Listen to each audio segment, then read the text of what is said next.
ఇప్పుడు దుగ్గిరాల సమాచారాన్ని వీక్షిద్దాం.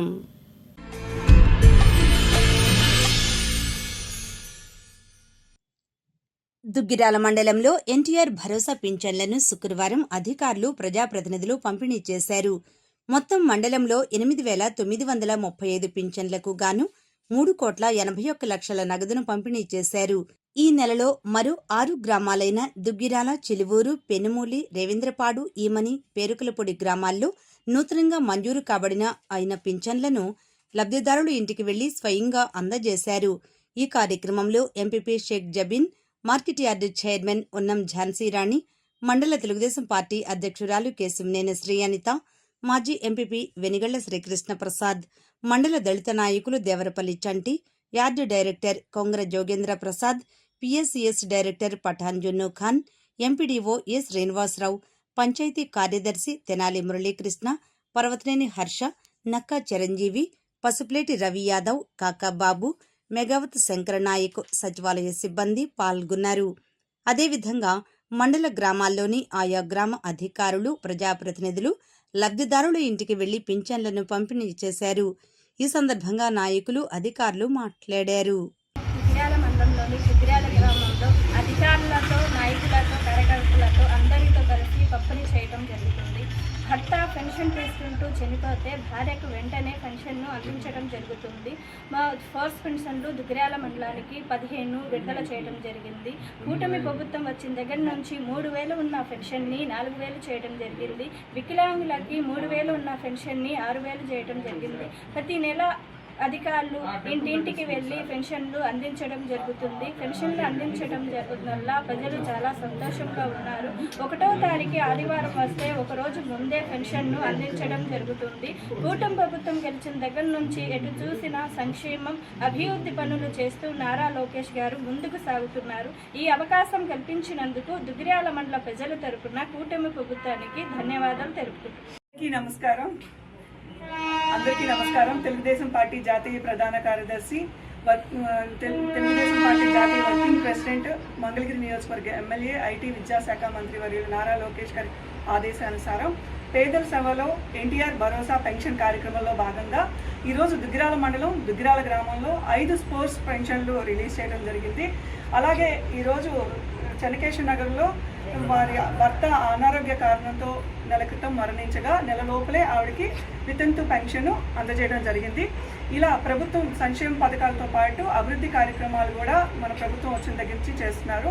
ఫస్ట్ ఏదైతే అన్నా క్యాంటీన్ మొదటి సంతకం అన్నా క్యాంటీన్, అట్లాగే ల్యాండ్ టైటిలింగ్ యాక్ట్ రద్దు. ఈరోజు గత ప్రభుత్వంలో కరెంట్ ఛార్జీలు, ఆస్తి పన్నులు అన్నీ కూడా చివరికి చెత్త మీద కూడా పన్ను వేసేవాళ్ళు. ఇప్పుడు అలాంటి పన్నులు ఏమీ లేకుండా ప్రభుత్వం ప్రజల తరఫున పనిచేస్తుంది. కాబట్టి కూటమి ప్రభుత్వానికి దుగ్గిరాల మండల ప్రజల తరఫున ధన్యవాదాలు. ఈరోజు దుగ్గిరాల మండలం దుగ్గిరాల గ్రామంలో మన ఎన్టీఆర్ భరోసా పెన్షన్ కింద మన అమ్మకి వాళ్ళ భర్త చనిపోగానే వెంటనే నెలలోపే పెన్షన్ శాంక్షన్ చేయడం జరిగింది. అలాగే తన భర్త కూడా అంతకుముందు మనం అనారోగ్య కారణంగా వారికి కూడా మనం 3.5 లక్షల చెక్కును కూడా పంపిణీ చేయడం జరిగింది. అతను అనుకోకుండా చనిపోవటం వల్ల వెంటనే ఆమె కూడా మనం ఎన్టీఆర్ భరోసా కింద పెన్షన్ మంజూరు చేయడం జరిగింది. మన అభివృద్ధి సంక్షేమం అనేది వెంటనే మనకి జరుగుతున్నాయి. దీన్ని గమనించి ప్రజలందరూ కూడా ఇక మంచి ప్రభుత్వాన్ని గుర్తించి అందరూ కూడా మనకి సహకరించాలని కోరుకుంటూ మండలం తరఫున లోకేష్ గారికి ధన్యవాదాలు తెలియజేసుకుంటాం. దుగ్గిరాల మండలంలోని ప్రతి నెల 1వ తారీఖున మనం పెన్షన్స్ అనేది డిస్ట్రిబ్యూషన్ కార్యక్రమం అనేది చేయడం జరుగుతుంది ప్రభుత్వం వారు ఇచ్చిన ఆర్డర్ ప్రకారం. అలాగే ఈ నెల కూడా మనకి ఈమని, దుగ్గిరాల, చిలువూరు, రేవేంద్రపాడు, పేరకలపూడి గ్రామాలు దుగ్గిరాల ఈ 5 గ్రామాలకు కలిపి మనకి ఆ ఇంటి యజమాని చనిపోయిన నెల రోజులకే మనం వాళ్ళ భార్య గారికి మనం పెన్షన్ అనేది ఇవ్వడం జరుగుతుంది. అలాగే ఈరోజు మనం దుగ్గిరాల మండలంలో 15 మందికి మన ఎంపీపీ గారి ద్వారా, అలానే మండల పార్టీ అధ్యక్షుడు అనిత గారి ద్వారా, అలాగే మన మాజీ ఎంపీపీ గారు కృష్ణప్రసాద్ గారి ద్వారా, మన యాడి చైర్మన్ గారు ఝాన్సీ గారి ద్వారా, అలాగే లోకల్లో ఉన్నటువంటి జున్నూ ఖాన్ గారు, చిరంజీవి గారు, అలానే హర్ష గారు, మన బీజేపీ పార్టీ అధ్యక్షులు అండ్ డైరెక్టర్ గారు జోగేంద్ర గారు, ఇంకా మిగతా గ్రామ పెద్దల ద్వారా ఈరోజు మన పార్టీ అధ్యక్షుడు గారు అందరూ కలిసి మన దుగ్గిరాల్లో ఈరోజు ఈ యొక్క పంపిణీ కార్యక్రమం అనేది చేయడం జరుగుతుంది. దాంతోపాటుగా మనం మన మండలంలో మొత్తం 9,021 పెన్షన్స్ అనేది ప్రతి నెల పంపిణీ చేయడం జరుగుతుంది. దాంతోపాటు 2,32,00,000 రూపాయలు కూడా మనం పంపిణీ చేయడం జరుగుతుందని తెలియజేసుకున్నాను. దాంతోపాటుగా మళ్ళీ రీసెంట్గా కూడా ఇంకా మనకి ప్రభుత్వం వాళ్ళు న్యూ పెన్షన్స్ కూడా ఇస్తామని చెప్పి గత మనకి 2-3 రోజుల నుంచి ఆ న్యూస్ కూడా రావడం జరుగుతుంది. తొందరలోనే ప్రభుత్వం దాన్ని ఆలోచించేసి ఆ పెన్షన్స్ కూడా మెయిన్గా ముఖ్యంగా వితంతువులకి ఫస్ట్ ప్రయారిటీ కింద ఇస్తామని చెప్పి మనకి న్యూస్ రావడం జరిగింది. కాబట్టి మనం ఆ వితంతువులే కాకుండా మిగతా వృద్ధులు, వితంతువులు, వికలాంగులు అందరికి కూడా మన లిస్ట్ అయితే ఆల్రెడీ ఎలిజిబుల్ లిస్ట్ రెడీ చేయడం జరిగింది. దాని ప్రకారంగా మనం మళ్ళీ గవర్నమెంట్ ఇచ్చిన తర్వాత ఊరు మొత్తం మనం దండోరా వేయించి అర్హత కలిగిన వాళ్ళందరినీ మనం ఐడెంటిఫై చేసి వాళ్ళని ఆ రోజు యాప్ ఇచ్చిన తర్వాత మనం పంపించడం జరుగుతుంది. దుగ్గిరాలలో మేడే వేడుకలను శుక్రవారం నిర్వహించారు. సిఐటియు ఆధ్వర్యంలో జరిగిన కార్యక్రమంలో రైలుపేట బోసుబొమ్మ సెంటర్ సమీపంలో ఉన్న స్తూపం వద్ద కమ్యూనిస్టు నాయకులు, కార్మికులు కలిసి సిఐటియు జెండాను ఆవిష్కరించారు. ఈ కార్యక్రమంలో వ్యవసాయ కార్మిక సంఘం జిల్లా అధ్యక్షులు జెట్టి బాలరాజు, మండల సిఐటియు కార్యదర్శి గొర్రెపాటి శ్రీనివాసరావు, కార్మికులు ముఠామేస్త్రి Prasad, T Nageswararao, M Gopi, B రాఘవులు, D Anil, CH Venkateswararao, CH Srinivasarao, S Koteswararao కార్మికులు పాల్గొన్నారు. అదేవిధంగా మండలంలోని చిలువూరు, తుమ్మపూడి, మంచికలపూడి, దుగ్గిరాల, ఈమని, రవీంద్రపాడులో కార్మికులు స్తూపాల వద్ద జెండాలు ఆవిష్కరించారు. ఈ సందర్భంగా బాలరాజు, శ్రీనివాసరావు మాట్లాడారు. మొత్తం షికాగో పట్టణంలో కార్మికులంతా ఏకమయ్యి 1886లో మాకు 8 గంటల పరిధినామం కావాలి, ఎక్కువ గంటలు మేము చేయలేము అని చెప్పేసి కొన్ని పోరాటాలు చేసిన సందర్భంగా ఆ 1886 మనకి అమలైంది. అక్కడి నుంచి ఇప్పటి వరకు కూడా మనం 8 గంటల పరిధినమే మనం చేస్తా ఉన్నాము. అయితే కార్మికులు అనేక సమస్యలు ఇప్పుడు కూడా ఎదుర్కొంటా ఉన్నారు. ఇప్పుడు వచ్చిన కేంద్రంలో వచ్చిన బీజేపీ ప్రభుత్వం ఈ 8 గంటల పని విధానాన్ని రద్దు చేసి 10 గంటల నుంచి 12 గంటలు పెంచడానికి ఒక జీవో అమలు చేస్తా ఉంది. 29 జీవోలను రద్దు చేసి 4 లేబర్ బోర్డులు తీసుకొచ్చి కార్మిక హక్కులను కాలరాసే విధంగా ఈరోజు విధానాలు అమలు చేస్తా ఉంది. కాబట్టి ఇది కార్మికుల దినోత్సవం సందర్భంగా ఈరోజు మన విశ్రాంతి భవనం దగ్గర మనం ఈ జెండాని మన ముఠా మేస్త్రి ప్రసాద్ గారు జరిగినటువంటి మారణకాండ ఈ రోజు వరకు మనం గుర్తించుకుంటా ఈ మేడే కార్యక్రమాన్ని నిర్వహించుకుంటా ఉన్నాము. దాదాపు 16 గంటలు ఆ రోజు పెట్టుబడిదారులు కార్మికుల చేత పనిచేయించేవాళ్ళు. అనేక మంది అన్ని గంటలు పనిచేయలేక ప్రమాదవశాత్తు యంత్రాల్లో పడి చనిపోయేటువంటి పరిస్థితి. దాంట్లో నుంచే 8 గంటల పని విధానం అనేది వచ్చింది. షికాగోలో లక్షలాది మంది కార్మికులు ఆ రోజు సభ పెట్టుకున్నారు. ఆ సభ ఉద్దేశం ఏంటంటే 8 గంటల పని విధానం అమలు చేయాలని చెప్పేసి.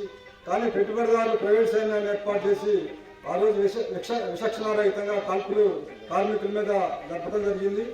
ఆ కాల్పుల్లో అనేక మంది ప్రాణాలు అర్పించారు. అక్కడ ఉన్నటువంటి ఒక కార్మికుడు తన ప్రాణాలు పోయే చివరి దశలో తన ఒంటి మీద ఉన్న చొక్కాను తీసి ఆ రక్తంలో నుంచి పైకి ఎగరేసి ఇది కార్మికుల జెండా, భవిష్యత్తులో మనం 8 గంటల పని విధానాన్ని సాధించుకోవడానికి ఈ జెండానే మనకి మూల కారణం అని చెప్పేసి ఆ కార్మికుడు ఆ రోజు జెండా ఎగరేయడం జరిగింది. అప్పటి నుంచి ఇప్పటి వరకు ప్రపంచంలో ఉన్నటువంటి కార్మికులందరూ మేడేని కార్మిక దినోత్సవంగా జరుపుకుంటా ఉన్నారు. ఆ 8 గంటల పని విధానం అనేది తర్వాత కార్మికులను సాధించుకున్నారు. కానీ ఈరోజు ఎప్పుడో 200 సంవత్సరాల క్రితం జరిగినటువంటి పోరాటాల్లో సాధించుకున్న 8 గంటల పని విధానాన్ని ఇంకా అంతకంటే తక్కువ పని గంటలు చేసుకోవాల్సిన పరిస్థితి నుంచి 10 గంటలు పెంచే పరిస్థితి ఈ మధ్యకాలంలో 6 నెలల్లోనే మనం చూసాం. మన రాష్ట్ర ప్రభుత్వం 8 గంటలు కాదు 12 గంటలు కూడా పని చేయించుకోవచ్చు అని చెప్పేసి ఒక చట్టాన్ని తీసుకొచ్చింది. అంతేకాదు మహిళలు అర్ధరాత్రి కూడా పని చేయకూడదు అంటే దాన్ని కూడా మినహాయింపు ఇచ్చారు. మహిళలు అర్ధరాత్రి కూడా పని చేయొచ్చు అని చెప్పేసి ఆ చట్టంలో ఉంది. అట్లాగే మోదీ గారు కూడా 26 కార్మిక చట్టాలు కార్మికులు ఉద్యోగులు సాధించుకున్నటువంటి చట్టాలను రద్దు చేసి 4 లేబర్ కోడ్స్ని తీసుకొచ్చారు. చట్టాల్లో ఉద్యోగులకి కార్మికులకి న్యాయమైనటువంటి కోరికలు సాధించుకోవడానికి వాళ్ళ హక్కులు సాధించుకున్నటువంటి చట్టాలు ఆ రోజు కార్మికులకు రక్షణగా ఉన్నాయి. కానీ ఈ లేబర్ కోడ్స్లో పేరుకే లేబర్ కోడ్స్ కానీ అవి ఆ లేబర్ కోడ్స్ అన్ని పెట్టుబడిదారులకు అనుకూలంగా మార్చినటువంటి చట్టాలుగా ఈరోజు కార్మిక వర్గం దాన్ని వ్యతిరేకిస్తూ ఉంది. మొన్న పోయిన నెలలో 2 నెలల క్రితం జరిగినటువంటి సార్వత్రిక సమ్మెలో 30 కోట్ల మంది ఉద్యోగులు కార్మికులు ఆ కార్మిక లేబర్ కోర్సులను వ్యతిరేకిస్తూ రోడ్ల మీదకి వచ్చినటువంటి పరిస్థితి ఉంది. భవిష్యత్తులో ఈ కార్మిక లేబర్ కోర్సును కనుక వెనక్కి తీసుకోకపోతే కార్మిక వర్గం పరిస్థితి చాలా దుర్మార్గమైన చాలా క్లిష్టమైనటువంటి పరిస్థితుల్లోకి కార్మిక వర్గం నెట్టవేయబడుతుందని చెప్పేసి ఆ లేబర్ కోర్సు చెప్తా ఉంది. రాష్ట్ర మంత్రివర్యులు నారా లోకేష్ సహకారంతో దుగ్గిరాల మండలంలోని పెదపాలెం, చిలువూరు గ్రామాల్లో శుక్రవారం చిరు వ్యాపారులకు టిఫిన్, తోపుడు బండ్లను తెలుగుదేశం పార్టీ నాయకులు అందజేశారు. ఈ కార్యక్రమంలో రాష్ట్ర Haj committee director MPP Sheikh Jabeen, మండల తెలుగుదేశం పార్టీ అధ్యక్షురాలు కేశినేని శ్రీ అనిత, పెదపాలెం గ్రామ మాజీ సర్పంచ్, మాజీ yard chairman Patibandla Krishnaprasad, MPTC సభ్యులు పుతంబాగ సాయి కృష్ణ, గ్రామ పార్టీ అధ్యక్షులు యాకోబు, చిలువూరు గ్రామ పార్టీ అధ్యక్షులు తోటకూర సీతారామయ్య, సొంటి రమేష్, కేశినేని వాసుబాబు, చిలువూరు యేసుపాదం, మస్తాన్వలి, జిలానీ, జానీబాషా, రఫీ, బాషాబేగ్, దరియా తదితరులు పాల్గొన్నారు. ఈ సందర్భంగా నాయకులు, లబ్ధిదారులు మాట్లాడారు. ఎమ్మెల్యే ఐటీ మరియు విద్యాశాఖ మంత్రి శ్రీ నారా లోకేష్ గారి సహకారంతో చిలూరు గ్రామానికి చెందిన షేక్ మహబూబ్ సుబానీ గారికి ఈరోజు కూటమి ప్రభుత్వ నాయకులతో కలిసి టిఫిన్ బండిని అందించడం జరుగుతుంది. వాళ్ళ కుటుంబానికి అండగా నారా లోకేష్ గారు టిఫిన్ బండిని అందించడం జరుగుతుంది. ఇక ఈ ప్రతిపక్షంలో ఉన్నప్పుడు కూడా ఈ కార్యక్రమం కంటిన్యూ చేశారు. ఇప్పుడు కూడా కంటిన్యూ అవుతూనే ఉన్నాయి. ఎవరైనా వాళ్ళకి బాగోపోతే ఈ అవకాశాలు వాళ్ళకి కల్పిస్తున్నారు. ఈ అవకాశం కల్పించినందుకు మైనార్టీ ప్రజల తరఫున నారా లోకేష్ గారికి ధన్యవాదాలు తెలుపుతున్నాను. ఈరోజు మంగళగిరి నియోజకవర్గ ఎమ్మెల్యే ఐటీ విద్యాశాఖ మంత్రి వర్యులైన నారా లోకేష్ గారి ఆదేశానుసారం చిలువూరుకు చెందిన షేక్ మహబూబ్ బాషా గారికి గ్రామ పార్టీ అధ్యక్షులు సీతారామయ్య గారు, ఇంకా మైనార్టీ నాయకుల సమక్షంలో, మా ఎంపీపీ గారి సమక్షంలో వారికి టిఫిన్ బండి అందజేయడం జరిగింది. నారా లోకేష్ గారు ప్రతిపక్షంలో ఉన్నప్పటి నుంచే 27 సంక్షేమ పథకాలు మంగళ నియోజకవర్గ ప్రజల కోసం అందుబాటులో ఉంచారు. ఎవరు కష్టంలో ఉన్నా కానీ నేనున్నాను అని ఆయన ఎప్పుడు కూడా ముందుంటారు. ఈరోజు ఆ పిల్లోడికి యాక్సిడెంట్ అయ్యి జీవనోపాధి కోసం అని చెప్పి ఈరోజు టిఫిన్ బండి అందజేయడం జరిగింది. ఇలా పేద ప్రజలు ఎవరు కష్టంలో ఉన్నా కానీ నారా లోకేష్ గారు నియోజకవర్గ ప్రజల కోసం పెళ్లి కానుకలు అయితేనేంటి, మట్టి ఖర్చులు అయితేనేంటి, ఇట్లా పాస్టర్స్కి, ఇమాములకి, మౌజాములకి బట్టలు అయితేనేంటి, అన్నా క్యాంటీన్లు అయితేనేంటి, అట్లాగే డెవలప్మెంట్ కింద రోడ్లు అయితేనేంటి, లైబ్రరీ ఓపెన్ చేశారు. మన పెనుమూలులోనూ మనం చూసుకున్నాము, మంగళగిరిలోను. అలాగే 100 పడకల ఆసుపత్రి నిర్మాణం చేసుకుంటున్నాము, మోడల్ స్కూల్ నిర్మాణం చేసుకుంటున్నాము. ఈరోజు మొట్టమొదటిగా మనం చూసుకుంటే ఆంధ్ర రాష్ట్రంలో, దేశంలో ఎక్కడా లేని విధంగా ప్రభుత్వ పాఠశాలలో ఉత్తీర్ణులైన విద్యార్థులకి పేపర్లో యాడ్ ఇవ్వడం జరిగింది. అంటే ఐటీ విద్యాశాఖ మంత్రి వర్యులుగా ఆయన సేవలు కొనసాగిస్తూ ఈరోజు నియోజకవర్గ ఎమ్మెల్యేగా ఆయన విశేష సేవలు అందిస్తున్నారు. ఈ దుగ్గిరాల మండల ప్రజల తరపున, చిలువూరు గ్రామ ప్రజల తరపున లోకేష్ గారికి ధన్యవాదాలు.